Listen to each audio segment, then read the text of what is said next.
Vai lá. Ok. Efésios, capítulo de número 2, por favor. Efésios 2.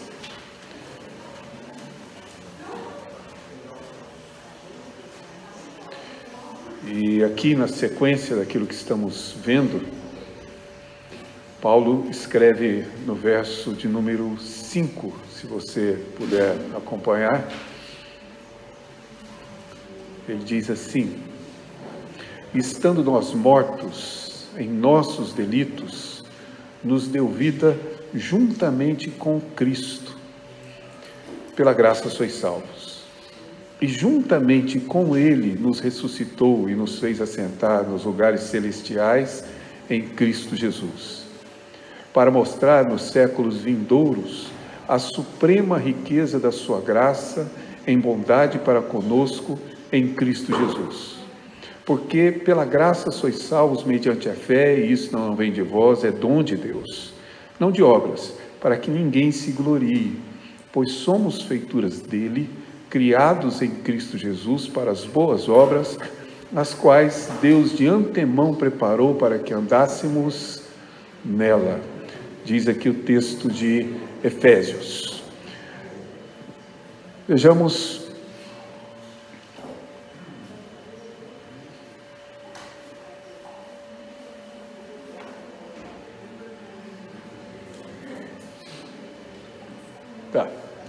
não apareceu ali, mas aparece agora. Na verdade, isso é uma edição de um jornal chamado O Pirralho. Essa publicação saiu em setembro de 1915 em São Paulo. Eu estava lá. Estava não. Eu, na verdade, estava pesquisando, e é interessante que isso que está aí, eu vou projetar para vocês, é um poema de Olavo Bilac, que saiu publicado no Pirralho, nesse jornal, tá certo? Que era vendido a R$300. Tá? É porque a primeira página não saiu ali na figura, mas tinha até o preço do jornal. E o título do poema é aquele que está ali naquela gravura. O poema está escrito abaixo, está escrito na gravura. Eu coloquei o poema aqui, mas também não vai ficar muito legível, tá? Depois eu vou colocar, escrito aqui ainda com aquela grafia do português daquela época, sabe? Oscila com 2L, por exemplo, está tudo ali muito interessante. Então eu traduzi para o português que a gente conhece e para vocês entenderem. Então está aqui a poesia dele, chama-se Dualismo. Tá? Em 1915 ele escreveu: não és bom, nem és mau, és triste e humano. Vives ansiando em maldições e preces, como se arder no coração tivesses o tumulto e o clamor dos largos oceanos. Pobre no bem, como no mal padeces, e rolando num vórtice versano, oscilas entre a crença e o desengano, entre esperanças e desinteresses. Pode passar. Próximo.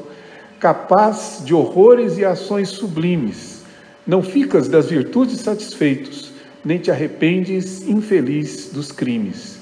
E no perpétuo ideal que te devora, residem juntamente em teu peito um demônio que ruge e um Deus que chora. Isso é um soneto muito bem feito, muito bem construído, próprio dos poetas, falando sobre dualismo. Não vou tecer comentários nem interpretar o poema, mas a ideia principal está nas suas frases de conclusões. Por favor, volte lá. Da outra, que é exatamente aquilo. Um demônio reside em teu peito, um demônio e um Deus, numa vida de dualismo. Mas para quem pensa que dualismo faz parte do passado, afinal de contas, 1915 já faz um tempinho que aconteceu, eu coloquei exatamente essa gravura, que já está aí, tá? Que é muito conhecida, que é um dualismo moderno. Tá? Venom, filmes de heróis da Marvel, se não me engano, é isso? Tá. Não errei. Tá bem? Mas ele é um filme contemporâneo. É interessante a história do filme, também não vou narrar aqui toda a sinopse do filme, quem conhece aí, já assistiu, sabe o que é, mas na realidade um repórter acaba sendo assumido, ou de certa forma ele sofre uma simbiose com um alienígena, digamos assim, e isso torna nesse ser que é mal e bom, que luta dentro de si. É interessante que a frase talvez mais forte do filme, que aparece inclusive no trailer, esse eu assisti, é quando, na verdade, um bandido, sei lá, vilão, etc., pergunta, afinal de contas, quem ele é, e ele meio que desfigurando-se, metade do rosto do repórter, metade do alienígena, diz: "We are Venom." Nós somos Venom. Porque, na verdade, é um dualismo que nós consumimos, tá certo? Existe aqui dois seres dentro de um. E isso é o dualismo. O dualismo está presente, é um princípio que afirma ser possível, inclusive praticável, a existência ou coexistência, se você quiser, simultânea, de coisas antagônicas. O dualismo já erra de saída, quando separa matéria de espírito e corpo de alma, tá certo? Como se fossem duas realidades. Aqui ele já é, digamos assim, equivocado. Mas, de qualquer maneira, é como o dualismo vê. A possibilidade de conviver, por exemplo, bem e mal. O bem e o mal convivem entre si, coexistem, são compartilhados e são, na verdade, realidades que estão em si unidas. Essa é uma situação bastante comum em vários pensamentos e, claro, no nosso cotidiano também. Não, ainda voltando lá, a existência muito simultânea, de várias coisas contraditórias, sensações, sentimentos contraditórios que passam a conviver conosco numa condição única. Isso é o dualismo. E eu gostaria de começar exatamente por aí. Nós vivemos uma era, um tempo de um dualismo bastante presente, tá? Como vocês veem, nós somos bastante ecléticos na nossa filosofia de vida. Nós não somos, digamos assim, seguimos uma linha filosófica. Existe sim uma composição de pensamentos que nós adotamos, até porque, como eu disse, nós somos bastante utilitaristas, bastante pragmáticos, e nisso a gente reúne tudo que nos é útil. E o dualismo, em muitas circunstâncias, é bastante útil, tá certo? A frase que está lá, que o nosso sol tão desejado não vai deixar vocês verem claramente, é do Tim Keller. Tim Keller, pastor da Redeemer, em Nova York, que é muito conhecido hoje, muito lido, inclusive. Ele tem essa frase que é bastante interessante. Eu vou ler, se você não consegue ler também, você ouça, por favor. Ele diz: fé e trabalho são tipicamente mundos separados para a maioria das pessoas. Nós sabemos como tirar as pessoas dos seus ambientes de trabalho e trazê-las às igrejas, mas não sabemos como equipar as pessoas para viverem e trabalhar como cristãos nos seus locais de trabalho. A gente, na verdade, tem, em outras palavras de Tim Keller, vivemos esse dualismo. Nós somos um na igreja e outra pessoa no trabalho. Nós somos um na igreja e outra pessoa em casa. Me lembro ainda hoje do aconselhamento pastoral que eu tive que fazer após um evento para casais, em que uma senhora, no dia do encerramento, me chamou em particular para conversar comigo chorando, e eu fui saber que eu estou com medo do meu marido voltar a ser o que ele era. Voltar a ser o que ele era como assim? Pastor, eu não suporto mais. Meu marido perdeu o emprego, está desempregado, é presbítero da igreja, e na realidade, como ele não estava desempregado, para ajudar, eu resolvi fazer a única coisa que eu sei fazer, cuidar de casa. Então eu saí de casa para lavar roupa, arrumar casas, e é isso que ela fazia para trazer o sustento da casa. Só que o meu marido acha que eu estou, na verdade, tendo relacionamentos fora do casamento, mas eu estou trabalhando. E por várias vezes ele me proíbe de sair, mas se eu não for, não tem comida em casa. Eu já perdi as contas de quantas vezes eu apanhei do meu marido. Por isso, você não falou com o pastor? Falei, mas ele disse que não pode fazer nada, porque ele é presbítero da igreja. Tá certo? existe aqui um dualismo claro. Ele é uma pessoa em casa, ele é outra pessoa na igreja.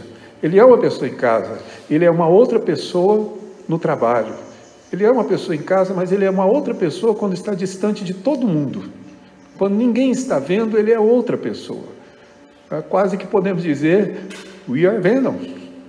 Nós somos, porque existem mais de um eu dentro de mim, nesse dualismo que é muito comum e que Keller tem razão. Essa crise de dualidade tem duas consequências bastante comuns entre nós. Primeiro, para solucionar o problema do dualismo, algumas pessoas optam por ser o que é chamado de monismo, ou seja, eles negam a espiritualidade e tudo vira materialismo. É porque é difícil viver com essa dualidade. Se existe mesmo coisas antagônicas, ninguém suporta. Então você tem que achar uma solução. Uma das soluções, qual é? Eu me torno monista. Ou seja, não existe espírito, tudo é matéria. E aí eu resolvo o meu problema. Eu deixo de ser dual, eu deixo de ser dois e passo a ser exatamente um só materialista, negando qualquer realidade espiritual. Essa é uma solução encontrada por alguns, né? Com certeza não é melhor. A outra é a angústia que as pessoas vivem de estar dividido. E aí vivem depressões, vivem realmente essas angústias. Nós conversamos, eu e Eliane, com uma senhora recentemente, e ela viveu isso. Ela vivia um relacionamento que na verdade não era um casamento, morando com um homem que não era casado, mas muito religiosa, inclusive católica, e ela afirmou categoricamente que ela entrou em depressão por causa desse relacionamento. E como não se desvencilhava dele, ela viveu exatamente essa angústia. Então, as pessoas arrastam essa angústia em virtude de viver exatamente esse dualismo, essa condição. Então, como é que nós lidamos com isso? Vamos lá. Primeiro, precisamos entender se a escritura de fato é monista ou não. Se a escritura é dualista, com certeza não é. Mas como é que nós entendemos o ser humano? Primeiro, cremos na integridade de fato do homem, tá? O texto que está aí de Efésios 3,16, é Paulo falando que na verdade ele espera, ou pelo menos ele ora, para que o Espírito faça crescer, faça amadurecer o nosso homem interior. É uma linguagem dele. Em 1 Coríntios 16 ele vai dizer que ainda que meu homem exterior se corrompa, o meu homem interior se mantém. Parece dualismo, né? Dois homens, não é. Paulo está simplesmente dizendo, ou se referindo ao homem exterior, à nossa condição mesmo, natural do nosso corpo, que envelhece. O homem interior são nossos pensamentos, nossas emoções, que não estão separados de nós, mas que o tempo e a corrupção não podem destruir. Essa é a ideia de Paulo, e portanto o meu homem interior, ou seja, aquilo que também eu sou, se desenvolve mesmo que com o tempo a minha vida passe, tá certo? A separação na escritura de corpo e alma, por exemplo, ela ocorre quando na verdade você morre. Já expliquei isso, período completamente provisório em nossa vida, é o estado intermediário em que na realidade o corpo vai se decompor, o espírito está com Deus até a ressurreição, mas isso é um período provisório, não é na verdade a nossa condição permanente, até que Cristo venha. Mas nós somos um ser integral, né? Inclusive, a expressão da Escritura é isso, a palavra que traduz alma do grego é psique, tá? Uma delas, e psique na verdade às vezes é usado para descrever a vida, né? Naqueles dias foram salvas 5 mil almas, quer dizer, não foram salvas almas, foram salvas pessoas, é a descrição de pessoas, né? Tanto que batizaram e não batizaram almas, se batiza pessoa. Essa é a descrição. Portanto, a Escritura não é dualista também. De onde procede, então, o nosso entendimento de uma vida dualista? De onde procede essa nossa condição prática, de vivermos dois tipos de comportamentos, dois tipos de pensamentos, de sermos duas pessoas, e que muitas vezes nós até identificamos como hipocrisia.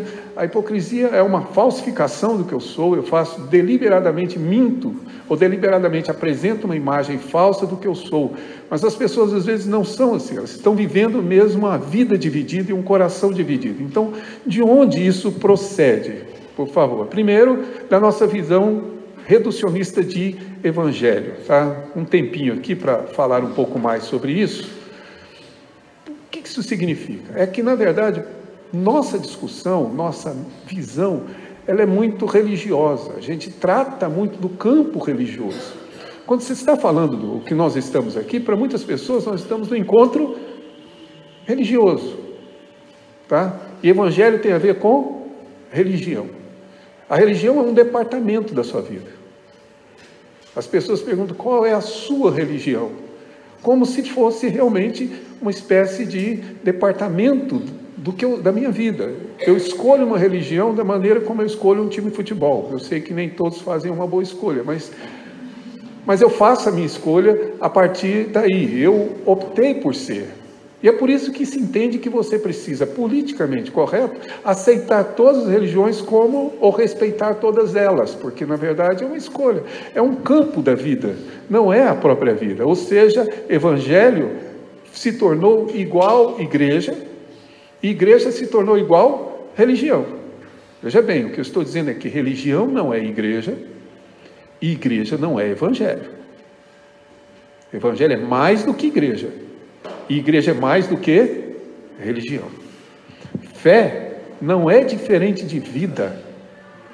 Fé é exatamente o elemento essencial da vida. Ou seja, eu não posso separar esses elementos. Na medida em que nós reduzimos o evangelho e passamos a identificar isso como religião, nós rompemos com o princípio fundamental da Escritura. Tem muita gente se esforçando para fazer com que as pessoas se tornem presbiterianas, né? Pois elas vão para o inferno presbiteriano do jeito que estão. Porque presbiterianismo é a consequência da nossa fé, e não a causa. Tá? Eu muitas vezes já ouvi bons presbiterianos, veja, esse problema não é de presbiteriano, não.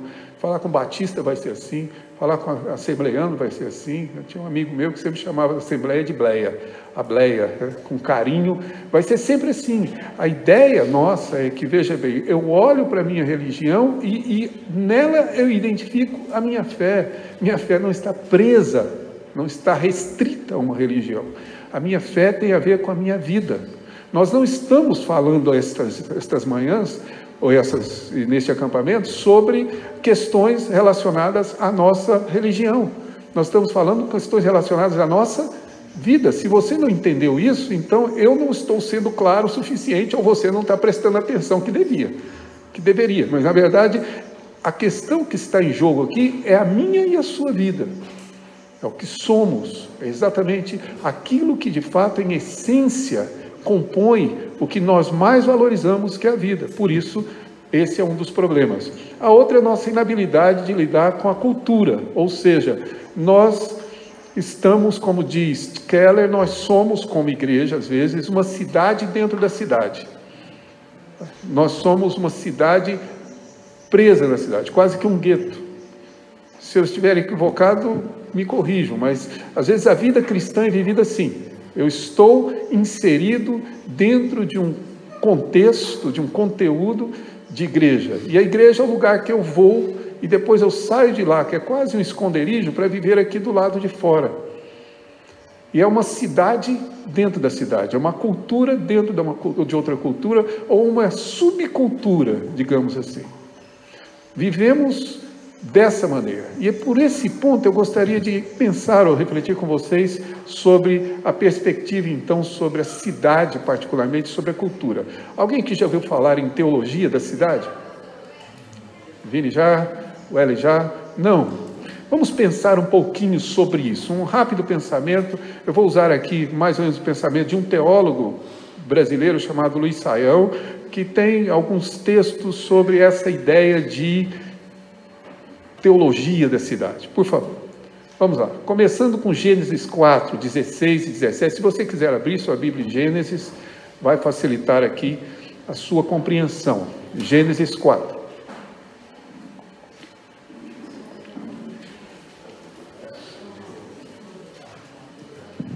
Vamos lá. Gênesis 4. Se você quiser abrir a sua Bíblia. Então vamos lá. Gênesis 4, você tem claramente a história de Caim depois do assassinato de Abel, nesse texto, tá? Já no verso 16, 17, Abel já havia falecido, Deus já havia expulsado Caim. E aí você vai perceber que quando Caim é expulso, a primeira coisa que ele faz é fundar uma... Verso 16, Caim sai e funda uma cidade. A cidade é, na verdade, a resposta de Caim à expulsão de Deus, ou à ruptura com Deus. Caim responde constituindo uma cidade. Não sei se vocês já pararam para pensar nisso, mas antes de haver cidades, Deus guardava o seu povo, Deus protegia o seu povo. Agora existe uma necessidade do homem se proteger de certa forma, e por isso Caim, que introduziu o assassinato, digamos, no mundo, precisa de alguma proteção, e a primeira coisa que ele faz é constituir uma cidade. Cidade é uma espécie de refúgio seguro, é onde nós nos refugiamos. Você pode pensar numa cidade como São Paulo, mas você não tem segurança. Tem, exatamente isso. E como a segurança é uma coisa completamente etérea, não é segura, não é alguma coisa que possamos ter em nossas mãos, nós vamos constituindo elementos de segurança. Quantos de nós optou por residir em apartamento por questão de... Estamos nós aqui constituindo as nossas cidades. Estamos nós fazendo exatamente o que Caim fez para, de alguma forma, se sentir seguro, mas ele fundou uma cidade. E essa cidade que ele fundou, na verdade, ela traz consigo a criação de elementos. O verso 20 a 22 vai mostrar que a ciência está ali com os filhos de Caim, a economia, né, tá certo? Foi ali gerada a partir daí, a arte, porque a música vem através de Tubal e etc. É um conjunto de informações dizendo que a cidade começou a produzir economia, começou a produzir arte, e a cidade começou a produzir, na verdade, a ciência, o conhecimento. Isso surge da cidade, do conglomerado de cidade que vai fazendo. Mas, juntamente com isso, eles produzem outros elementos. É aqui no verso 19 que Lameque resolve que não vai ter apenas uma esposa. Filho de Caim, Lameque, que dá inclusive o nome, que é o nome da cidade que foi dada por Caim, Lameque toma duas esposas, contrariando o princípio de Deus. É aqui que começa. Não é o princípio apenas da bigamia, mas veja bem, com o conjunto da cidade surge a perversão sexual. A forma com que o homem transgride e perverte o que Deus criou. Deus criou Adão e Eva. E no conjunto do pecado e no acúmulo que a cidade faz, nessa urbanização, surge exatamente a perversão disso. E aí surge Lameque, constituindo para si duas esposas, numa afronta direta à criação divina. E veja bem, aqui não é apenas a questão da bigamia, da trigamia, talvez, nos mais ousados, mas é, na verdade, a perversão daquilo que Deus criou. E não somente isso, se você observar bem verso 23 e 24, ele vai dizer às suas esposas: matei um homem porque me feriu. Portanto, aquele que se havia uma maldição, que quem matasse Caim, na verdade, sofreria essa punição 7 vezes, quem, na verdade, assassinar Lameque agora, 70 vezes 7. Que é de onde Jesus tira o texto para falar sobre o perdão, lá nos Evangelhos. Exatamente no oposto do que foi oferecido aqui pelo próprio Lameque. Mas veja bem o que surgiu com a cidade. No conjunto da cidade nós temos exatamente isso. Ou seja, nós temos a violência, a perversão, a afronta de Deus e essa constituição de uma certa dependência. Se você caminhar lendo, você vai descobrir, por exemplo, que lá na frente você vai encontrar a nossa texto da Torre de Babel. Tá certo? E aí diz o texto, que se você ler lá no verso 11, verso 4, eles disseram para si: vamos constituir uma cidade cuja torre chegue até os céus. É interessante porque o texto literalmente não diz vamos construir uma torre, mas vamos edificar uma cidade para o alto. e começar a constituir, na verdade, os seus instrumentos, os seus tijolos, etc., para subir a cidade. A ideia é de invadir o céu. Essa é a concepção deles. Eles querem construir uma cidade que invada os céus. Uma cidade que, na verdade, usurpe exatamente o próprio Deus. Cidade é, na verdade, uma manifestação da arrogância humana contra Deus. Ela nasceu assim, ela surgiu assim. É fruto e origem exatamente da corrupção humana. Não é de assustar que as nossas cidades sejam como são. Não sei se você concorda comigo, mas ela é um refúgio e uma ameaça. Se você quer se esconder, qual o melhor lugar? Uma grande cidade. Porque na grande cidade nós desaparecemos. Ninguém sabe quem somos. É possível você andar em São Paulo e ninguém conhecer você. Ninguém sabe do que você faz, você está oculto dentro da cidade. A cidade nos despessoaliza, tá? Não sei se você concorda comigo, mas se você já foi como eu, morou em cidade menor, bairro pequeno, sabe, aquele bairro que todo mundo conhecia, quando a Vila Prudente ainda tinha um córrego correndo lá embaixo e não a Avenida Anhamelo. Quem morou nesse tempo, lembra. De vez em quando você conversa com algumas pessoas com um pouco mais de... É igual a camiseta ali do Edson, né? Não sou velho, sou seminovo. Mas alguém seminovo, você vai perceber que essa pessoa vai citar nomes. As pessoas conheciam. Eu andava em casa, era chamado até de... Os psicólogos chamam de rede de segurança. Mas eu andava na rua, não podia fazer muita bagunça, porque a vizinha conhecia a gente. O bairro inteiro conhecia a gente. Quando tinha briga de menino, a gente sabia quem brigou, quem apanhou e quem bateu. Que a gente conhecia todo mundo. Havia uma pessoalidade em nós. Era tão pessoal que nós nos conhecíamos por apelido. Todo mundo tinha apelido. Menos eu. Mas todos nós... Com esse nome não precisa, né? Pois é. Essa... Apóstolo, né? Essa coisa de que você é pessoa, você é ser, você é gente, que as pessoas conhecem. Quando você entra numa cidade grande como São Paulo, por exemplo, desaparece, você é impessoal, você anda na rua e é apenas... Quantas pessoas você cruza todo dia nessa megalópole, nessa loucura que é São Paulo, e que você simplesmente nem dá atenção pelo volume de gente que existe. Nos tornamos impessoais, mas a cidade traz exatamente essa consequência. Esse é o ponto. É, na verdade, uma manifestação arrogante contra o próprio Deus. E aí que reside, de fato, a graça divina. Por favor, a redenção que Deus nos traz, Ele nos traz por meio da cidade.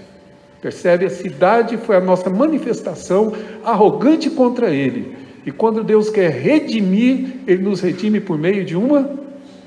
Se não percebe. Primeiro texto, 1 Reis 11:36.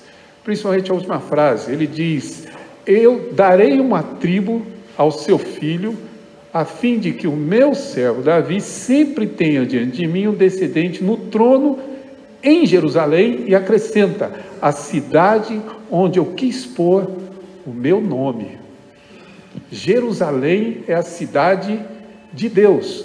Não é à toa que Agostinho escreveu exatamente um livro sobre cidade de Deus, cidade dos homens. É essa percepção, ou seja, nós constituímos uma cidade para nos libertar de Deus, para afrontar a Deus, para invadir os céus, e Deus, em sua graça soberana e sabedoria imensa, redime a cidade por meio de uma cidade.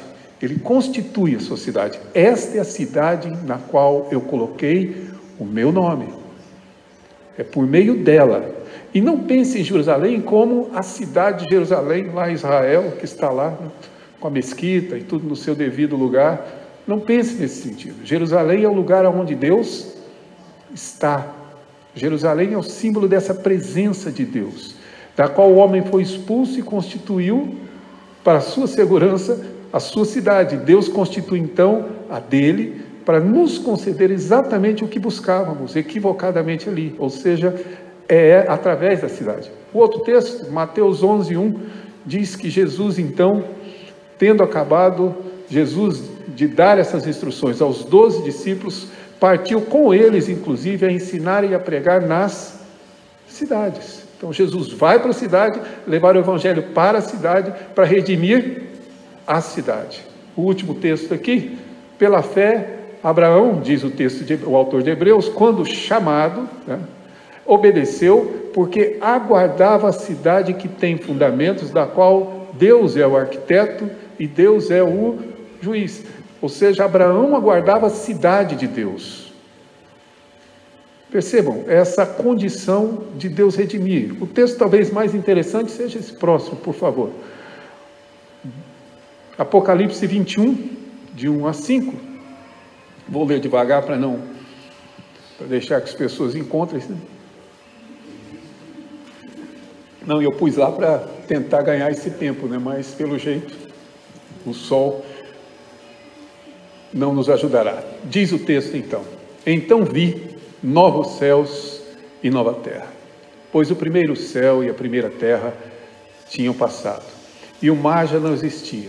Vi, diz ele, a cidade santa, a nova Jerusalém, que descia dos céus, da parte de Deus, preparada como uma noiva adornada para o seu marido. Ouvi uma forte voz que vinha do trono e dizia: agora o tabernáculo de Deus, ou seja, a presença dele, o símbolo da presença dele, mais uma vez, está com os homens, com os quais ele viverá. Se no Éden houve a separação, em Cristo existe exatamente a redenção, e nós passamos a viver na presença de Deus de novo. Acrescenta ele: eles serão os seus povos, e o próprio Deus estará com eles, e será o seu Deus. Ele enxugará dos seus olhos toda lágrima, não haverá mais morte, nem tristeza, nem choro, nem dor, pois a antiga ordem já passou. Deus redime a cidade, por meio da cidade. Antes de continuar, uma pergunta muito simples. A essa altura, eu perguntaria a vocês: quem é a cidade de Deus?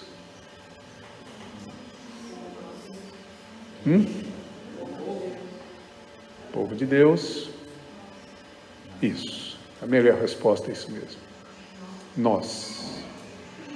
Deus redime a cidade por meio da sua. Esse é o seu chamado. Não sei se você parou para pensar no tamanho do desafio, mas nós temos que redimir São Paulo. Dá para imaginar isso? Redimir essa cidade, resgatar essa cidade para Deus. Essa é a nossa missão. Fácil. Simples. Mas é exatamente o que essa teologia da cidade nos mostra. É por isso que estamos aqui. É por isso que Deus nos trouxe aqui. Se você crê no propósito de Deus, não há coincidência. Por caminhos diferentes, fomos parar no mesmo lugar, lá na igreja da Vila Prudente. Alguns nasceram lá. Se brincar, o parto foi feito lá no berçário. Outros, na verdade, vieram de fora, como eu. Alguns há mais tempo, outros há menos tempo, outros recém-chegados, como o Vitor, o Igor e a Anne. Mas Deus nos traz por caminhos diferentes, para que o seu povo, a sua cidade, seja o instrumento dele na redenção da cidade. Isso é muito importante e não pode passar despercebido em nosso chamado. Portanto, vamos comparar aqui, voltar ali ao texto da Babel, digamos, e de Abraão. Que Abraão foi chamado, nós já acabamos de ver aqui. Então, atendeu a um chamado de Deus. Mas eu gostaria que você considerasse aqui esse texto, por favor. De um lado nós temos Babel, do outro nós temos Abraão. Esses textos são comparados, é um divisor de fato. há uma narrativa até o verso 11 em Gênesis, depois dá uma narrativa a partir do verso 12, e ele se separa exatamente aqui, mas há uma comparação muito clara. Pois não, verso 4 do capítulo 11, se você está com a Bíblia aberta, compare os dois textos, por favor. No verso 4, aí tá bom, para que não sejamos espalhados, constituímos uma cidade para que não fôssemos espalhados. Esse foi o motivo dado. Deus chama Abraão e fala: sai da casa do teu pai e da tua parentela, ou seja, espalhe. Porque Deus sempre caminha no sentido contrário da nossa perspectiva. Então, enquanto os homens querem se reunir, Deus chama Abraão para espalhar. Você se separe, sai daí. Segunda comparação, verso 4: edifiquemos, dizem ele, uma cidade. Abraão, verso 1, vai para a terra que eu te mostrarei. Você vai sair daqui e vai para longe da cidade. Então, ao invés de edificar a cidade, Deus manda sair de lá, no chamado de Abraão, é claro. Por favor, terceira comparação: edifiquemos uma torre que chegue ao céu, ou seja, edifiquemos a cidade para cima, até chegar lá. Vamos edificar uma torre. Abraão, no verso 8, edificou um altar, e esse altar ele deu o nome de... Isso, gincana bíblica, grupo laranja, por favor, respondam certo. Betel. Exato. Por isso que eu fiz a pergunta para o laranja. Betel. Betel é a casa de Deus. Beit, em hebraico, essa casa é a casa de Deus. Ele constrói um altar para dizer: aqui é onde Deus mora, fica, está, em distinção dos homens que queriam invadir o céu. Tornemos, dizem eles, o nosso nome célebre. Vamos fazer a cidade e vamos ficar tão fortes, poderosos quanto Deus. Nós vamos, na verdade, espalhar pela face da terra o temor do nosso nome. Nosso nome é célebre. Veja o que Deus diz a Abraão: de ti farei uma grande nação e te abençoarei e te engrandecerei o nome. Aquilo que eles queriam alcançar através dos seus próprios esforços, Deus deu a Abraão por meio da obediência. Chamou e disse: sede obediente, me obedeça, e você vai ser uma bênção, mas você é exatamente aquele em que eu chamei. Mas existe uma outra comparação aí, se você puder perceber, por favor.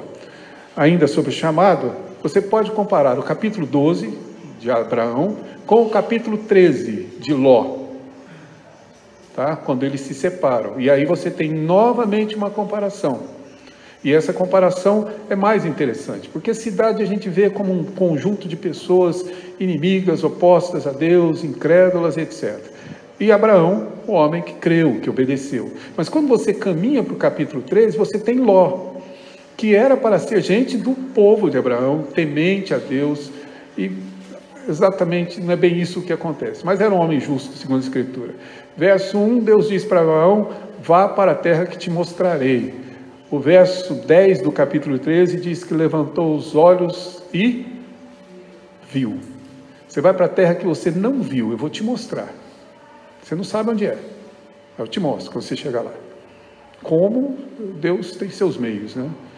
De certo, baixou no aplicativo, o aplicativo Waze no celular de Abraão, e não tinha como errar o endereço. Mas Deus conduziu Abraão sem que Abraão soubesse para onde ele iria. Ló olhou e viu. Seguinte: partiu, pois, Abraão como lhe ordenara o Senhor. O que Abraão fez? Obedeceu o que Deus mandou. O que Ló fez? Então Ló fez a sua escolha. Ele escolheu, e ao invés do deserto, escolheu as campinas de Moabe, como quem vai para Zoar, que se chama cidade, que é pequena cidade, e que segue até Sodoma, né, e Gomorra. Por favor: darei à sua descendência essa terra, diz Deus.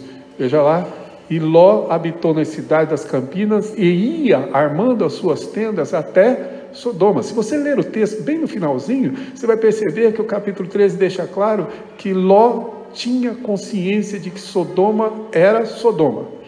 A fama de Sodoma já tinha chegado. É como alguém vir para São Paulo sem saber o que é São Paulo. Todo mundo sabe o que isso aqui é. Hã? Depois ele foi para Zoar. Aliás, ele nem foi para Zoar, né? Tem que ser o Genésio. Eu sei. Então, mas é interessante porque, veja bem, no final nosso tempo não permite, mas se você ler com cuidado a história, ele foi para lá para se aproximar da cidade. E depois, quando os anjos retiram de lá, ele pede ao anjo que lhe deixe ir para Zoar, que é uma cidade pequena. E no final das contas, nem para Zoar ele vai, termina a vida numa caverna, sem condições de conviver em uma sociedade, que é o que ocasionou exatamente aqui a negligência de Ló. Mas, de qualquer maneira, há um texto comparativo mostrando exatamente esses chamados. Como, na verdade, atender a esse chamado faz a diferença. Ou, se eu puder traduzir isso, meu irmão, não é uma questão neutra, você não vai ficar neutro nessa cidade. Não existe a possibilidade de você ficar isento. Não existe a possibilidade de você se esconder na igreja e viver a sua fé dentro da igreja. Não existe a possibilidade de você construir um muro e estar ali dentro daquele gueto que você chama Igreja Presbiteriana de Vila Prudente. Não existe essa possibilidade. Ou você, de fato, se torna uma pessoa que atenda esse chamado para redimir a cidade, ou você vai se subjugar a essa cultura, se tornar realmente rendido à cultura desta grande cidade onde você mora. Não há meio termo, tá?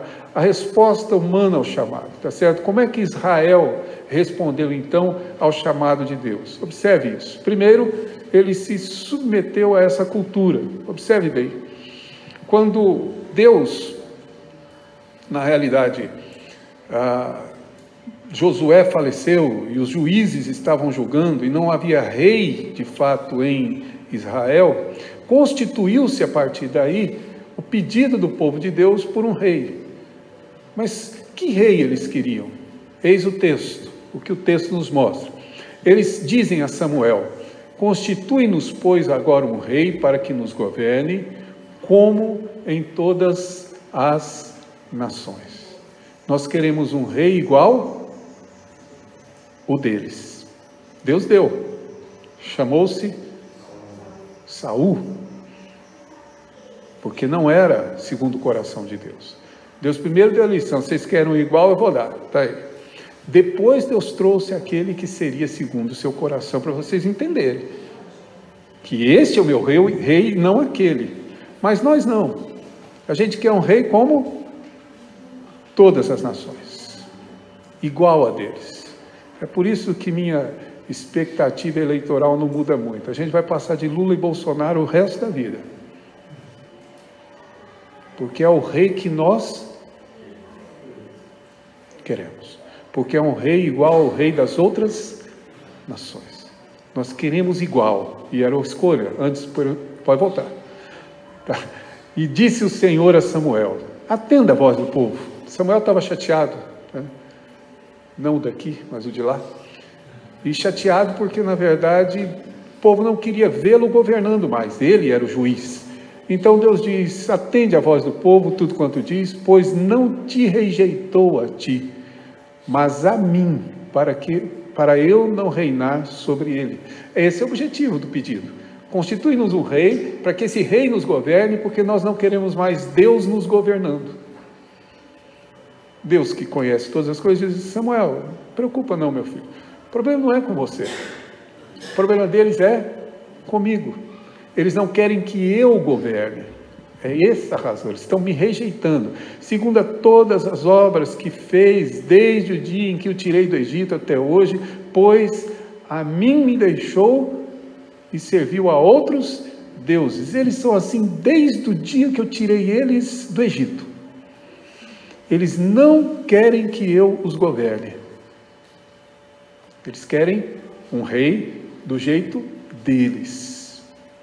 Portanto, não se preocupa e constitua. O que acontece? Essa é a resposta humana. Qual é a resposta humana ao chamado de Deus? se submete à cultura, se submete e se torna uma subcultura.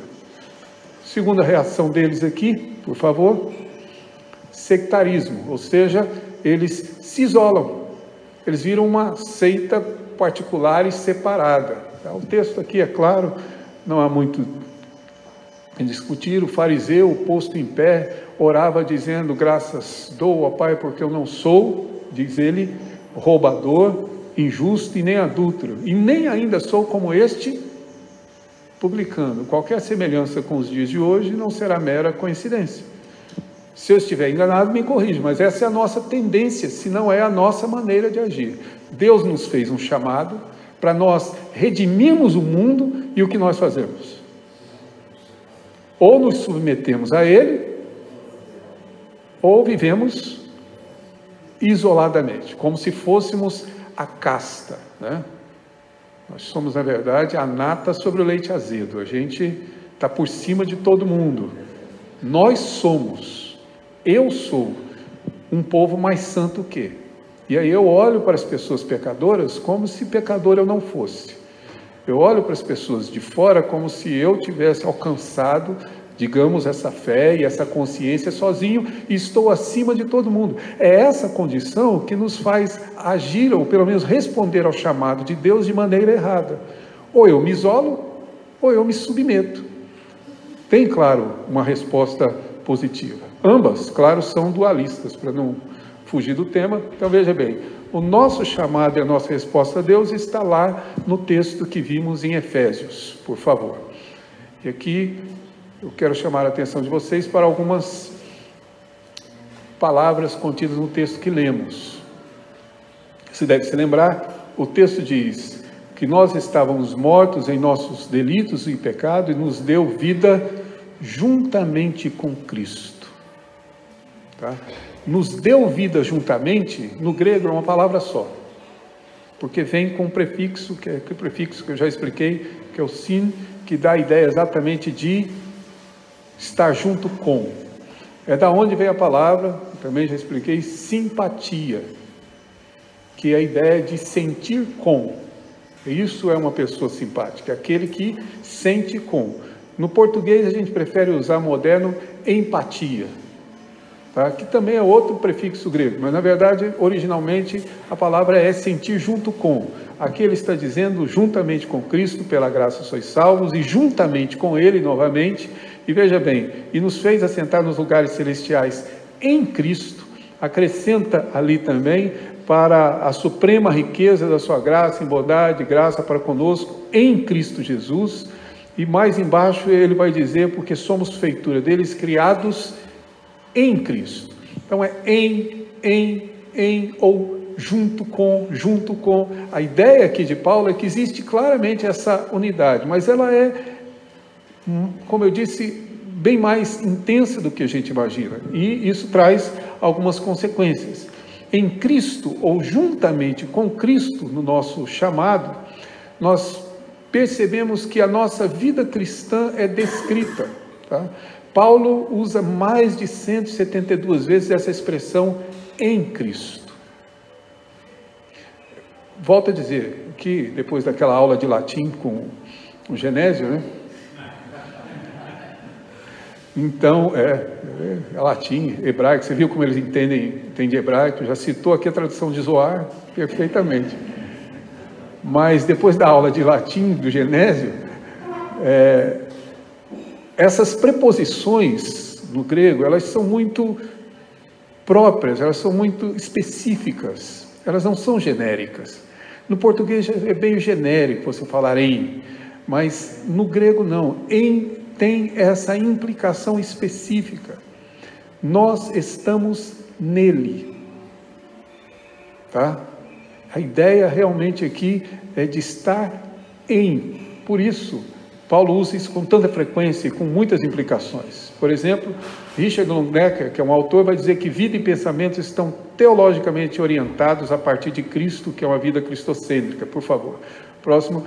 Verdade e moralidade, diz Paulo, tem significado para ele como reflexo da pessoa e da natureza de Deus. Isso já vimos quando diz que Deus é santo e temos que ser como Ele, mas eu estou em Deus e por isso, a verdade e tudo aquilo que eu chamo de moral descende daquilo. A nossa vida é esse reflexo daquilo que Deus é, por favor.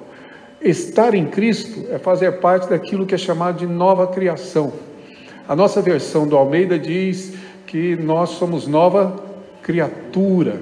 A gente sempre aplica pessoalmente, mas a ideia é que nós somos parte de uma nova criação. Deus não criou o mundo em Adão, pois Deus recriou em Cristo novamente. Então essa é uma recriação da qual nós fazemos parte. Nós estamos nele, e nele somos parte dessa nova criação. Por favor, mais uma vez, tá certo? 2 Coríntios 5,14, somos constrangidos pelo amor. O que nos controla? Você poderia dizer o poder de Deus, eu concordo. Soberania de Deus, concordo. Mas a Escritura diz que nós somos constrangidos pelo amor. Sim, não sei se você consegue perceber isso, mas para mim, Deus tem uma maneira tão singular e tão bela de atuar que sempre me surpreende.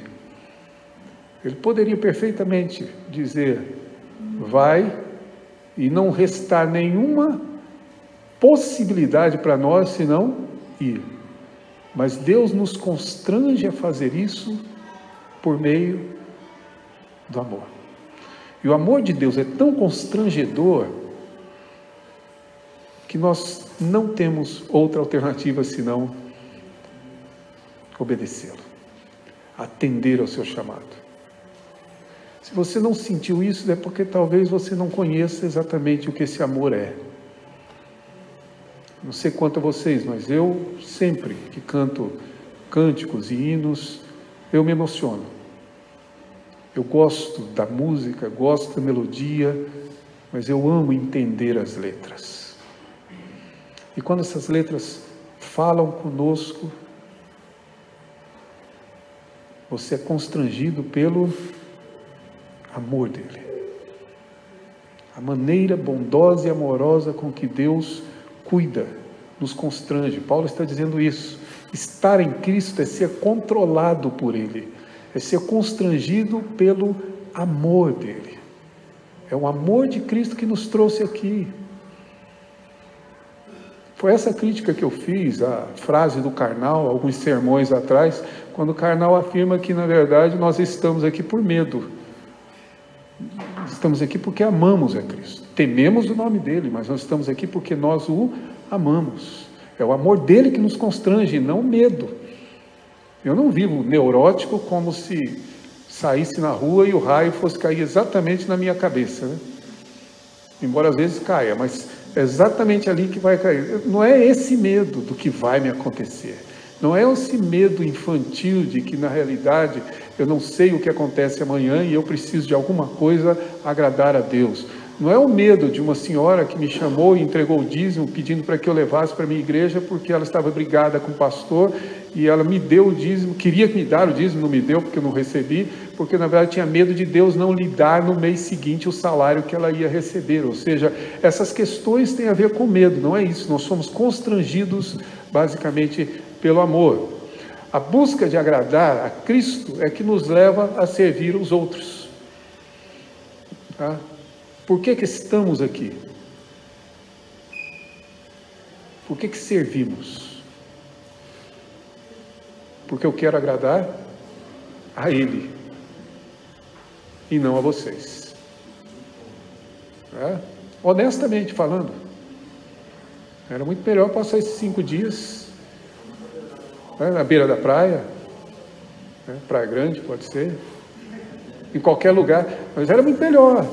Não tem que estudar, não tem que trabalhar, não tem que me esforçar, não tem que ter essa dificuldade de ter que relacionar com todo mundo que a gente tem aqui. Tá certo? Vamos ser honestos, porque na realidade nós queremos agradar o nosso Cristo. O meu Deus é que na verdade a gente suporta e faz tudo isso pelo próximo. Em Cristo, Paulo diz que não somente encontra perdão para os seus pecados, reconciliação com Deus, mas o cumprimento do significado, propósito, esperança, motivação e direção em sua vida. Tudo está em Cristo. Em Cristo a nossa vida tem significado. Em Cristo a nossa vida tem propósito. Em Cristo a nossa vida tem esperança. Em Cristo a gente encontra perdão. Em Cristo a gente encontra reconciliação. Em Cristo a gente encontra, de fato, perspectiva futura para a vida. Em Cristo nós encontramos. Fora dele, é por isso que a expressão em Cristo é repetida com tanta frequência por Paulo, porque é nele que encontramos tudo isso. Por favor, como Deus fez então? Primeiro, Deus nos uniu a Cristo em sua morte e ressurreição. Se você ainda não parou para pensar nisso, por favor, então pare. Se você crê em Cristo Jesus como Senhor e Salvador da sua vida, eu tenho uma notícia para te dar. Você morreu. Você morreu. Juntamente com. Mas você morreu. Tá? É isso que nós temos em Romanos 6,14. Morremos com ele e... É por isso que em Romanos 6, Paulo vai dizer, não faz sentido essa coisa de você viver para o pecado. Porque você morreu para o pecado. Você ressuscitou para Cristo. Sua vida agora é em novidade de vida. Você não pode voltar e se escravizar ao pecado. Você não pode se submeter a essa cultura. Você não pode mais viver nesta cidade, sob as ordens dessa cidade, porque você morreu para ela. E você está vivo para Cristo. Você morreu e ressuscitou. Em Cristo. Quando Cristo, na verdade, morreu e ressuscitou, eu estava lá. Eu morri, fui sepultado e ressurgi com ele. É essa a ideia da Escritura. Ou seja, eu estou unido na sua morte. Nele, eu morri para. Portanto, você pode argumentar muita coisa, mas, por favor, não diga que o pecado não foi uma escolha sua. Porque não foi. Não diga que se submeter a esse pensamento, seja ele dualista, seja ele pós-humanista, seja lá ele o que for, não tenha sido escolha sua, porque foi. Não é, na verdade, uma ideia de que você simplesmente foi subjugado. Na realidade, nós morremos para o pecado não tem domínio sobre vós, diz o apóstolo Paulo. E veja, ele não diz os pecados, nós vamos continuar pecando, mas veja bem, a nossa relação com o pecado não é mais de controle, não é o pecado que me controla. Agora quem me controla é o Espírito de Deus. E esse é o princípio, por isso nós fomos unidos a Ele. Por favor, quando Cristo ascendeu ao seu reino e assentou à direita do Pai, quem se assentou com Ele? Pois bem, essa é uma outra boa notícia. Agora você reina com Ele. Não estou dizendo que você vai reinar. E não estou dizendo que o reino de Deus virá. Porque o reino de Deus já veio. O que a Escritura diz é que você reina com Ele. Por isso não faz sentido você se submeter se você está ao lado dele. Cristo ascendeu aos céus, assentou no trono e a partir dali ele reina soberanamente e eu e você reinamos com ele. Aí a pergunta é simples, de que lado você quer ficar, né? Mas ao lado dele, nós ascendemos e ele diz que ele claramente nos colocou lá. E então diz o verso 10 que nós fomos criados em Cristo para as boas obras que ele preparou de antemão. Meu tempo que acabou.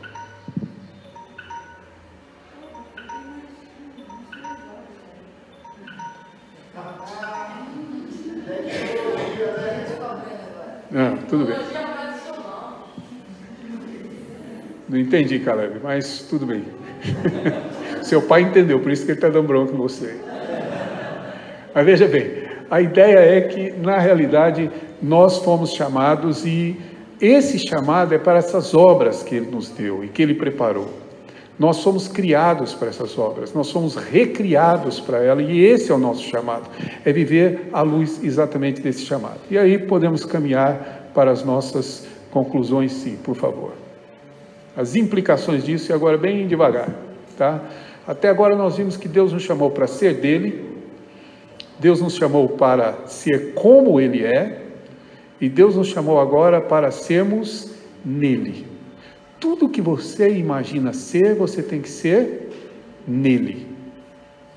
Tudo que você planeja ser, você tem que fazer e ser nele. A ideia é que agora você vive exatamente sob essa condição, tá? E por isso faço aqui o retorno, como diz aqui as regras da boa retórica, voltando à introdução. Está lá. Residem juntamente em teu peito um demônio que ruge e um Deus que chora. Não. No nosso peito reside o Espírito Santo de Deus. Não há demônio. Eu não posso me render a um mal e um bem. Eu não posso ser uma pessoa que vive o bem e que pratica o mal. Não pode uma árvore produzir 2 frutos. Essa possibilidade não existe. Eu, de fato, creio em Deus, e se creio em Deus, não sou um ser dividido. Qual é a conclusão que isso nos leva? E essas são as minhas perguntas finais. Vamos fazer aqui uma pequena pesquisa, digamos assim. Quantos aqui trabalham em alguma empresa, por favor? Quase todo mundo também tem que levantar a mão. Trabalhamos na empresa. Na sua empresa, no seu departamento, qual é o melhor funcionário? Parabéns.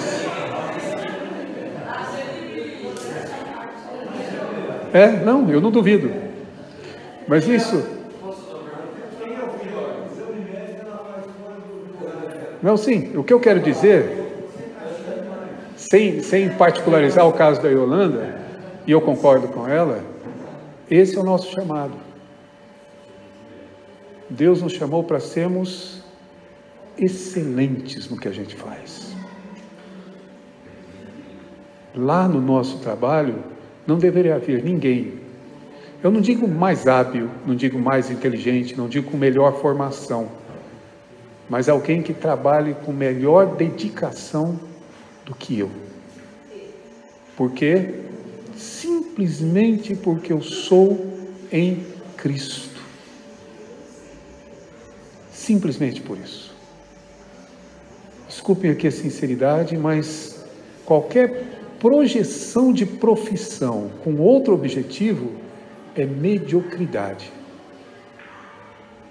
Deus nos chamou para sermos de fato assim. Você talvez não tenha percebido, mas volte ao texto de Efésios, por exemplo. E Paulo vai dizer lá em Efésios 2, se eu não me engano, no verso de número 7, que Deus fez assim para que a sua graça e a sua bondade fosse conhecida em nós. É isso que está aí? Em outras palavras, é mais ou menos o que está aí. Para que a graça dele e a bondade dele sejam conhecidas, sendo muito honesto, considerando o tipo de trabalho que eu ofereço, qual a conclusão que eles têm acerca de Deus através de mim? De que Deus é gracioso, Deus é bondoso. Pelo exemplo de cristão que tem lá, falando em termos gerais, pelo exemplo de evangélicos que temos, está difícil chegar a essa conclusão. Por quê? Porque nós nos tornamos dualistas. Aí eu sou crente bacana lá na igreja, tá? Estudioso da Bíblia, pregador, entendo de doutrina, sou reformadíssimo, mas na hora de trabalhar eu sou incrédulo, desconheço a Deus, não manifesto e não reflito os atributos de Deus em mim, não há bondade, não há justiça, não há equidade, não há amor, muito menos sacrifício. Isso é ser dualista. A minha pergunta é simples: quem você é? Não estou perguntando o que você faz. E você pode ser muito bom no que você faz. Eu estou perguntando quem você é. Se você é cristão, lá.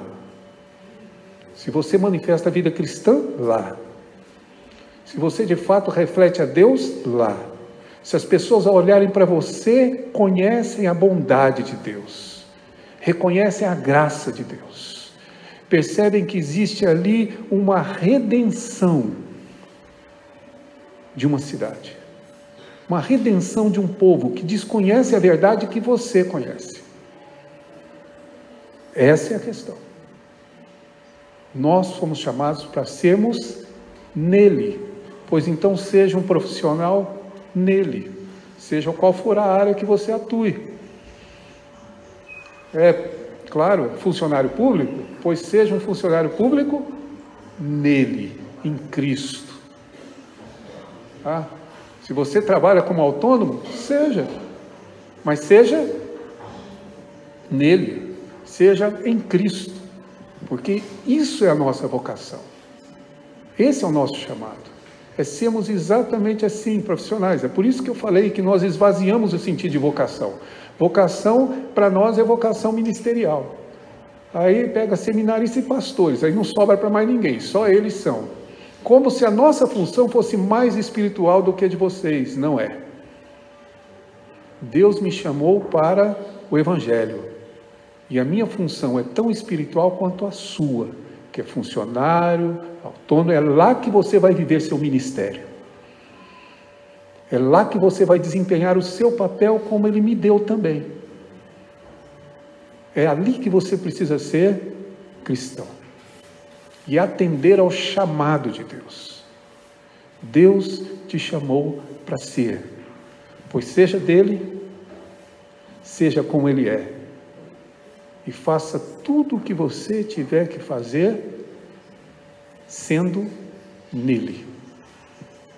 Pense nesse sentido. Vocês que estudam, né? Querem ser médicas nutricionistas, né?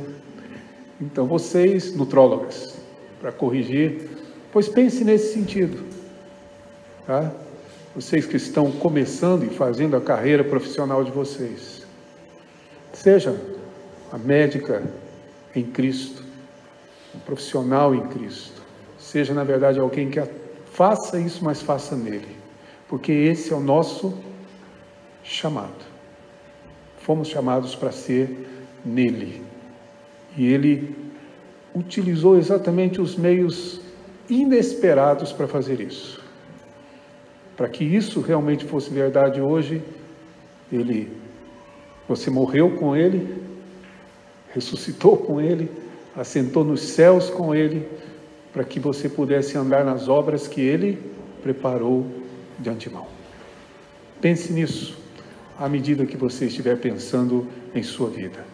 Esta manhã, eu não falei de religião. Não estou tratando disso. Estou falando da sua vida e da minha vida. Se você não entendeu, não fui capaz de transmitir isso, ou quem sabe, você não prestou atenção, que deveria. Mas isso tem a ver com a sua vida. Responda para você mesmo quem você é. Porque é essa a pergunta que Deus nos faz. Vamos orar? Pai, nós te bendizemos e agradecemos por estes momentos e pedimos ao Senhor mesmo que fale ao nosso coração. Ajuda-nos a compreender e principalmente a nos submeter à Tua palavra. Que o Senhor nos convença por amor e constrangido por esse amor imenso que o Senhor manifesta a nosso favor, nós pedimos, mais uma vez, nos ajude a vivermos em Cristo Jesus. Que nossos atos, palavras, pensamentos, ações sejam nele, que a nossa vida seja construída nele e que nós, como povo teu, sejamos instrumentos teu para redimir esta cidade dominada, invadida e rendida ao pecado. Pai, o demônio não reside em nosso coração, ele reside nessa cidade na qual nós moramos, vivemos e precisamos que o Senhor nos ajude por meio do teu evangelho a vencê-lo para a glória do teu nome e para o bem de tantas pessoas que nós desejamos muito mais do que simplesmente a companhia. Abençoa-nos assim nesta manhã, nós te rogamos em Cristo Jesus. Amém.